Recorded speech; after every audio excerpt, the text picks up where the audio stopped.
Anvitha job ఇంటర్వ్యూకి హైదరాబాద్కు వచ్చి స్ట్రెస్తో కాఫీ షాప్లో కూర్చుంది. ఎదురుగా ఒక అబ్బాయి అజయ్, అతనికి కూడా అదే కంపెనీలో ఇంటర్వ్యూ ఉంది. ఒకే ఇంటర్వ్యూ, ఒకే కాఫీ షాప్, ఒకే బెంచ్. వాళ్ల మధ్య చిన్న మాటలతో పరిచయం మొదలైంది. 2 నెలల తర్వాత ఆ ఇద్దరూ అదే కంపెనీలో ఉద్యోగం చేస్తూ అదే కాఫీ షాప్లో కలుసుకుంటూ ప్రేమలో పడిపోయారు. వారిద్దరూ ప్రతిరోజు కలుసుకోవడం అలవాటైపోయింది. ఎప్పటిలాగే పుస్తకాలు ఇంకా వారి మధ్య మౌన సంభాషణలు నడిపేవి.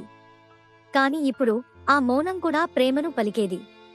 ఒకరోజు అతను ఒక చిన్న నోట్బుక్ తీసుకొచ్చాడు.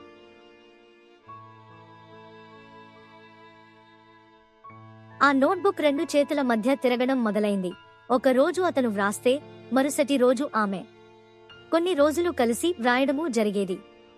పేజీల మధ్య ఆత్మలు కలిసేవి. ఓ పుస్తకం లాంటి జీవితం, కానీ చివర లేదు, ఎండ్ పేజీ లేదు. అతను ఎప్పుడూ తానను చూస్తూనే ఉండిపోయేవాడు. పలకరించలేక, మాట్లాడలేక, మౌనంగా ఆమె నవ్వునే నోట్లా హృదయంలో వేసుకుంటూ ఉండేవాడు. ప్రేమ ఒక చిన్న పదం, కానీ అందులో అంతులేని భావాల సముద్రం ఉంది.